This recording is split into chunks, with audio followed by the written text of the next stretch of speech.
या देवी सर्वभूतेषु मां कुष्मांडा रूपेण संस्थिता नमस्तस्यै नमस्तस्यै नमस्तस्यै नमो नमः। ओम दुंग दुर्गाय नमः। 25 सितंबर 2025 गुरुवार के दिन शारदीय नवरात्रि का चौथा दिन है। नवरात्रि के चौथे दिन मां भगवती दुर्गा के चौथे स्वरूप मां कुष्मांडा की हम आराधना करते हैं। तो आज की इस वीडियो में आप मां कुष्मांडा की पूजा विधि के बारे में जानेंगे, लेकिन उससे पहले जानते हैं 25 सितंबर 2025 के शुभ मुहूर्त के बारे में। दोस्तों, 25 सितंबर को तृतीया तिथि सूर्योदय काल में व्याप्त रहेगी। जैसा मैं पिछली वीडियो में आपको बता चुकी हूं कि तृतीया तिथि प्रारंभ हो रही है 24 सितंबर को सुबह 4:51 पर और तृतीया तिथि का 24 सितंबर को सुबह 4:51 पर और तृतीया तिथि का समापन 25 सितंबर को सुबह 7:06 पर हो रहा है। और इसके बाद चतुर्थी तिथि प्रारंभ होगी। तो चतुर्थी तिथि का प्रारंभ 7:06 पर होगा 25 सितंबर को और समापन होगा 26 सितंबर को सुबह 9:33 पर। ऐसे में सूर्योदय प्राप्त हो रही है 24 सितंबर को भी और 25 सितंबर को भी। तो ऐसे में आप लोगों के प्रश्न आ रहे हैं कि क्या 25 सितंबर को हम माँ चंद्रघंटा की पूजा करेंगे या फिर माँ कुष्मांडा की पूजा करें। और जो भक्त दुर्गा सप्तशती का पाठ करते हैं अध्याय के हिसाब से, मतलब थोड़ा थोड़ा करके, तो ऐसे में नवरात्रि के चौथे दिन जबकि तृतीया तिथि सूर्योदय काल में है, तो हमें दुर्गा सप्तशती का कौन सा अध्याय पढ़ना चाहिए। देखिए, नवरात्रि का चौथा दिन है। वैसे भी तृतीया तिथि सुबह 7 बजे समाप्त हो जा रही है 7:06 पर। उसके बाद पूरे दिन रात्रि चतुर्थी ही रहेगी। तो आप कुष्मांडा माता की ही आराधना कीजिए। नवरात्रि का चौथा दिन है। और हाँ, आप चाहें तो जैसे कि सुबह 7:06 तक तृतीया तिथि रहेगी, तो आप लोग माता चंद्रघंटा का भी ध्यान कर लीजिएगा। और जैसे कि अगर आप दुर्गा सप्तशती का पाठ करते हैं दिन के अनुसार, मतलब थोड़ा थोड़ा करके, तो ऐसे में चौथे दिन का जो पाठ होता है वो आप करिएगा आज के दिन। और नवरात्रि के चौथे दिन अध्याय 5, 6, 7 और 8 ये 4 अध्याय एक साथ किए जाते हैं। इसके अलावा कवच, अर्गला, कीलक, नवाण मंत्र का जप, ये सब चीजें आप लोग प्रतिदिन जरूर कीजिए, ठीक है। तो नवरात्रि के पाठ और पूजा उसी प्रकार से चलेगी क्रमबद्ध तरीके से। और फिर आगे दुर्गा सप्तशती का पाठ आपको किस प्रकार से करना है 7वें दिन, 8वें दिन और 9वें दिन, इसकी जानकारी आपको प्रतिदिन वीडियो में। और अब जानते हैं कि माँ कुष्मांडा की पूजा करने का शुभ मुहूर्त क्या है। देखिए, इस दिन सूर्योदय काल का समय है सुबह 6:20 पर और सूर्यास्त का समय होगा शाम को 6:16 पर। नवरात्रि में पूजा का जो सबसे शुभ मुहूर्त होता है वो समय होता है ब्रह्म मुहूर्त का, सुबह 4:44 से सुबह 5:32 तक। इस समय में हम स्नान करते हैं और माता की आराधना करते हैं, मंत्रों का जप करते हैं, ठीक है। तो इस समय की पूजा सर्वाधिक श्रेष्ठ होती है। तो ये समय आप लोग नोट कर लीजिए। इसके अलावा अमृत काल का समय जो कि सुबह 9:17 से सुबह 11:05 तक है, ये अमृत काल में जो हम पूजा करते हैं, मंत्रों का जप करते हैं, जो भी पाठ इत्यादि करते हैं, उसका जो पुण्य फल होता है जन्म जन्मांतर तक हमें प्राप्त होता है। मतलब इसका पुण्य फल संचित हो जाता है। तो अमृत काल में भी आप पूजा कर सकते हैं। और अगला जो पूजा का शुभ मुहूर्त होता है अभिजीत मुहूर्त होता है, जो कि सुबह 11:54 से दोपहर 12:42 तक। तो अभिजीत मुहूर्त में भी आप पूजा कर सकते हैं, मंत्रों का जप कर सकते हैं। तो वैसे तो नवरात्रि में पूरा दिन पूरी रात्रि शुभ ही मानी जाती है, लेकिन कुछ विशेष मुहूर्त जो हैं उसके अनुसार अमृत काल, ब्रह्म मुहूर्त और अभिजीत मुहूर्त ये समय श्रेष्ठ है। बात करें शाम की पूजा के बारे में, तो देखिए, शाम की पूजा प्रदोष काल में की जाती है। प्रदोष काल का मतलब होता है सूर्यास्त होने से कुछ समय पहले का समय और उसके बाद का समय, वो माना जाता है प्रदोष काल। कहीं कहीं पर 45 मिनट पहले और 45 मिनट बाद माना जाता है। तो कई स्थानों पर ऐसा भी कहते हैं कि 1 घंटे पहले से लेकर और सूर्यास्त के 1.5 घंटे बाद तक का समय, 2.5 घंटे का समय कहा जाता है प्रदोष काल। तो इस समय में आप आराधना कर सकते हैं। बाकी नवरात्रि में पूरी रात्रि बहुत विशेष होती है। अगर आप रात्रि में पूजा करते हैं जैसे कि 9 बजे से लेकर 12 बजे तक, ये समय एकाग्र चित्त होकर आराधना करने का, विशेष रूप से साधना करने का, मंत्रों की सिद्धि के लिए या कोई भी कामना है, उपाय करना चाहते हैं मंत्र पूर्ण करके, तो ये समय आपके लिए सर्वाधिक श्रेष्ठ है। तो नवरात्रि की रात्रि साधना के लिए बहुत महत्वपूर्ण है। तो मंत्रों की सिद्धि के लिए या कोई विशेष कामना को पूर्ण करने के लिए रात में जब आप एकाग्र चित्त हो जाते हैं, घर के सभी कार्यों से आप फ्री होते हैं, तो उस समय में स्नान करके हाथ मुंह धोकर जैसे भी संभव हो शुद्ध होकर अपने घर में, मंदिर में जहां पर चौकी लगाई है आपने, आसन डालकर बैठ जाइए और मन को एकाग्र करके मंत्रों का जप कीजिए। तो पूरी नवरात्रि के लिए रात्रि का शुभ मुहूर्त नोट कर लीजिए। रात्रि में 9 बजे से लेकर और 12 बजे तक, 11:30 12 बजे तक आपके लिए श्रेष्ठ मुहूर्त है। हाँ, 12 बजे के बाद मत कीजिएगा पूजा। मतलब रात्रि में 12 बजे के बाद तामसिक शक्तियों की पूजा होती है। जैसे कि जो लोग तांत्रिक साधना करते हैं वो अर्धरात्रि में पूजा करते हैं। तो 12 बजे के बाद वही लोग पूजा करते हैं जो कि तांत्रिक साधनाएं करते हैं। तो आप लोग इससे पहले 9 बजे से लेकर 11:30 के बीच में मंत्रों के जप करने के लिए एक समय निश्चित कर लीजिए, ठीक है। ये प्रतिदिन के लिए हो गया आपके, ठीक है।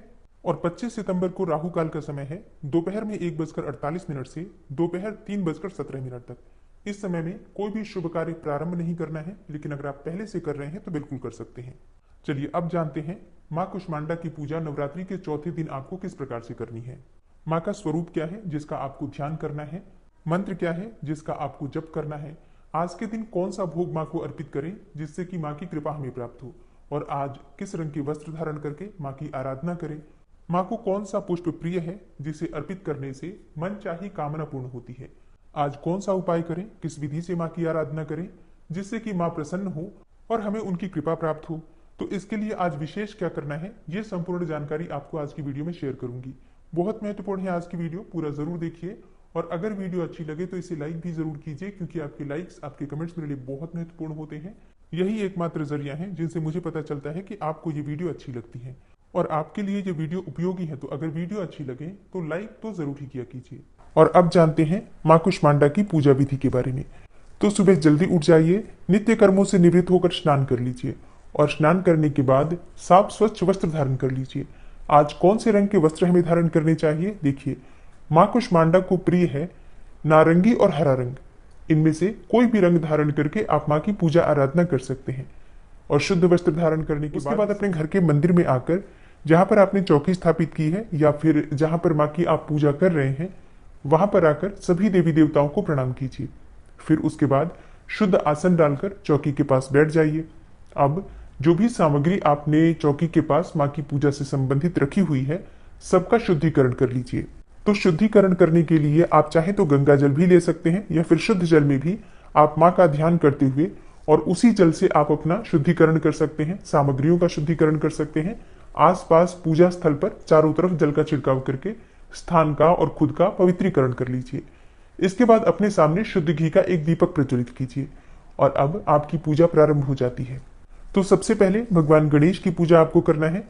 भगवान गणपति के मंत्रों का जप करते हुए ओम गं गणपतये नमः, ओम गं गणपतये नमः, इस प्रकार से मंत्र जप करते हुए भगवान गणेश का पंचोपचार विधि से पूजा कर लीजिए। और फिर सबकी पूजा करने के बाद आपको माँ दुर्गा की पूजा करनी है। तो आज माँ कुष्मांडा की पूजा हम करेंगे, तो माँ कुष्मांडा का ध्यान कीजिए। अपने हाथ में अक्षत और पुष्प ले लीजिए और माँ कुष्मांडा का ध्यान करते हुए आपको इस मंत्र का जप करना है। या देवी सर्वभूतेषु माँ कुष्मांडा रूपेण संस्थिता नमस्तस्यै नमस्तस्यै नमस्तस्यै नमो नमः। माँ कुष्मांडा का बीज मंत्र है ऐं ह्रीं देव्यै नमः। इस मंत्र का आप चाहे तो जप कर सकते हैं या फिर ओम कुष्मांडा देव्यै नमः, इस मंत्र का भी जप कर सकते हैं। आप अच्छे से उच्चारण कर पाते हैं, उसी मंत्र का जप करते हुए माँ कुष्मांडा का ध्यान कीजिए। अब माँ कुष्मांडा का स्वरूप क्या है जिसका आपको ध्यान करना है, देखिए। माँ कुष्मांडा की 8 भुजाएं हैं, इसलिए इन्हें अष्टभुजा भी कहा जाता है। इनके 7 हाथों में क्रमशः कमंडल, धनुष, बाण, कमल पुष्प, अमृतपूर्ण कलश, चक्र तथा गदा है। वहीं 8वें हाथ में सभी सिद्धियों और निधियों को देने वाली जपमाला है। माँ कुष्मांडा को कुम्हड़े की बलि अति प्रिय है और संस्कृत में कुम्हड़े को कुष्मांडा कहते हैं, इसलिए माँ दुर्गा के इस रूप को कुष्मांडा कहा जाता है।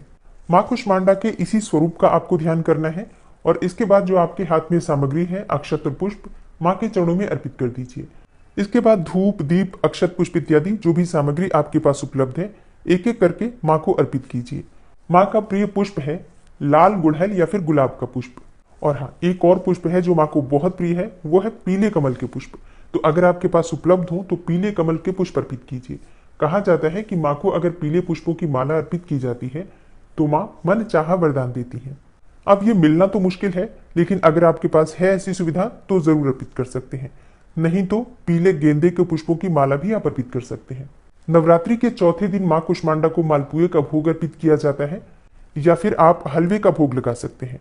और हाँ, जरूरी नहीं है कि आपके पास ये सभी सामग्री हो, तो ऐसे में आपके पास जो भी चीज उपलब्ध हो भोग में, जैसे कि फल या मिठाई का भोग भी आप लगा सकते हैं। कच्चे दूध में केसर मिलाकर, शक्कर डालकर ये भी आप माँ को अर्पित कर सकते हैं। गाय के दूध में सिर्फ शक्कर डालकर भी माँ को भोग में अर्पित किया जा सकता है। पंचमेवा का भोग प्रतिदिन आप लगा सकते हैं, केले का भोग प्रतिदिन लगा सकते हैं। तो अपनी शक्ति सामर्थ्य के अनुसार भोग आप लगा सकते हैं। तो अपनी शक्ति, अपने सामर्थ्य के अनुसार माँ की पूजा आराधना कीजिए और इसके बाद उनके मंत्रों का यथासंभव 11 बार, 21 बार या 108 बार जप कर सकते हैं। और इसके बाद आप अपनी इच्छा के अनुसार किसी भी मंत्र का जप कर सकते हैं। पूजा पूर्ण करने के बाद माँ की कपूर और लौंग जलाकर आरती कर लीजिए। अब आपकी पूजा पूर्ण होने के बाद आपको क्षमा प्रार्थना जरूर करना है। प्रतिदिन की पूजा में क्षमा प्रार्थना करना अत्यंत आवश्यक है। और अब जैसे कि एक प्रश्न आया है कि हम भोग जो लगाते हैं माँ को सुबह के समय, कब उठाएं, क्या शाम को उठाएं? देखिए, जब आपकी पूजा पूर्ण हो जाती है, सुबह की पूजा, उसके थोड़े समय बाद आप भोग वहां से हटा सकते हैं। जैसे कि 10-15 मिनट या आधे घंटे बाद भी आप भोग हटा सकते हैं। और हाँ, माँ को जो भी भोग अर्पित किया जाता है उसे प्रसाद स्वरूप मिलकर परिवार के सभी सदस्य ग्रहण कर सकते हैं। घर में अगर कोई कन्या है तो कन्या को दे सकते हैं, कन्या नहीं है तो स्वयं भी ग्रहण कर सकते हैं। तो ये प्रश्न था आपका कि क्या शाम तक हम प्रसाद छोड़ेंगे वहां पर? नहीं, जो हम भोग लगाते हैं थोड़ी देर बाद वहां से उठा लेना चाहिए, नहीं तो इसे अनादर कहा जाता है। और इसी प्रकार से जब आप शाम को भोग लगाते हैं तो उसे भी थोड़ी देर बाद हटाकर परिवार के सदस्यों को वितरित कर दीजिए। और अगर फल इत्यादि है, आपका व्रत है, तो आप फल इत्यादि स्वयं ग्रहण कर सकते हैं। नवरात्रि के चौथे दिन माँ कुष्मांडा को पेठे का भोग लगाने से हर प्रकार की कामना पूर्ण होती है। अब देखिए, शास्त्रों के अनुसार माँ को पेठे की बलि दी जाती है। जो सफेद कुम्हड़ा होता है जिससे पेठे की मिठाई बनती है, उसकी बलि चढ़ाई जाती है। लेकिन ऐसा जरूरी नहीं है, आप चाहे तो पेठा जो मिठाई होती है उसी को भोग में माँ को अर्पित कर सकते हैं और प्रसाद स्वरूप ब्राह्मण को दान कर सकते हैं, या फिर बच्चों में, परिवार में वितरित करके स्वयं भी ग्रहण कर सकते हैं। अच्छा, एक उपाय जो मैं आपसे शेयर करने वाली हूँ। बहुत से लोगों के प्रश्न आते हैं कि यादाश्त कमजोर है, बच्चों की स्मरण शक्ति कमजोर है, या फिर बड़े हैं लेकिन उनकी भी स्मरण शक्ति कमजोर है। कई बार ऐसा होता है कि हम कोई चीज रखते हैं लेकिन भूल जाते हैं। ये अक्सर अगर होने लग जाए तो समझ लीजिए कि आपकी यादाश्त कमजोर है, कि आप बार बार चीजों को रखकर भूल जाते हैं या कुछ बातों को भूलने लगे हैं, तो आपकी यादाश्त कमजोर है। ऐसे में माँ कुष्मांडा को हरी इलायची और सौंफ अर्पित कीजिए। सुबह या फिर शाम को जिस भी समय आप माँ की पूजा आराधना कर रहे हैं, एक पात्र में रखकर कुछ संख्या में, मतलब गिनने की आवश्यकता नहीं है, थोड़ी सी हरी इलायची और थोड़ी सी सौंफ अर्पित कीजिए और वहीं बैठकर माँ कुष्मांडा के बीज मंत्र का जप कीजिए। माँ कुष्मांडा का बीज मंत्र मैंने आपको बताया है, ऐं ह्रीं देव्यै नमः, ऐं ह्रीं देव्यै नमः। इस मंत्र को अपनी इच्छा के अनुसार आप 11 बार, 21 बार, 108 बार या फिर बिना गिने वैसे भी जप कर सकते हैं 5 मिनट तक। और इसके बाद माँ से प्रार्थना कीजिए कि आपकी स्मरण शक्ति में वृद्धि हो, यादाश्त अच्छी हो, या फिर अगर बच्चे पढ़ रहे हैं तो उनकी बुद्धि का विकास हो, उनके जीवन में सफलता की प्राप्ति हो, उनका स्वास्थ्य अच्छा हो, क्योंकि माँ कुष्मांडा अच्छा स्वास्थ्य प्रदान करती हैं। तो रोगों से मुक्ति मिल जाती है माँ कुष्मांडा की पूजा करने से, किसी भी प्रकार के रोग से। तो अपने परिवार के रोग मुक्ति के लिए, अपने परिवार को हमेशा अच्छा स्वास्थ्य मिले, इस प्रकार की प्रार्थना करते हुए माँ के सामने आपको ये चीजें अर्पित करनी है, मंत्र का जप करना है। और जब आपकी पूजा पूर्ण हो जाती है, सुबह और शाम दोनों समय पूजा कर लीजिए। और इसके बाद जब आपकी पूजा पूर्ण हो जाती है तो शाम के समय आप इसे उठा लेंगे वहां से प्रसाद स्वरूप में और एक डिब्बे में करके रख दीजिए। अब हर रोज आप चाहे तो जिसकी भी यादाश्त कमजोर है, थोड़ा थोड़ा खाने में दे सकते हैं। सौंफ तो वैसे भी मिश्री के साथ मिलाकर आप दे सकते हैं। इलायची है तो आप चाहे तो खाने में प्रयोग कर सकते हैं। मतलब वैसे भी हरी इलायची खाई जा सकती है, लेकिन अगर आप ऐसे नहीं खाते हैं तो आप किसी चीज में मिलाकर, जैसे कि दूध में, चाय में या फिर सब्जी इत्यादि में मिलाकर भी खा सकते हैं, या जिसे देना चाहे दे सकते हैं। और ये उपाय सबको करना चाहिए, क्योंकि परिवार में सबकी अच्छी यादाश्त होना, अच्छा स्वास्थ्य होना अत्यंत आवश्यक है। तो ये हर कोई कर ले, बहुत सस्ता उपाय है। घर में हरी इलायची भी रहती है, सौंफ भी रहती है, तो आपको कहीं बाहर जाने की आवश्यकता नहीं है। जो सामग्री आपके घर में है, माँ को अर्पित करके प्रसाद स्वरूप में ग्रहण कर सकते हैं। तो दोस्तों, ये है आज की वीडियो, जिसमें माँ कुष्मांडा की पूजा विधि के अलावा आपके कई सारे प्रश्नों के उत्तर भी मैंने आज की वीडियो में दिए हुए हैं। और माँ कुष्मांडा की कथा और आरती और क्षमा प्रार्थना, ये जानकारी आपको आने वाली वीडियो में मिल जाएगी। तो चैनल से जुड़े रहिए ताकि सभी जानकारी आपको सही समय पर प्राप्त हो। और हाँ, प्रतिदिन की दुर्गा सप्तशती की कथा भी जरूर सुना कीजिए।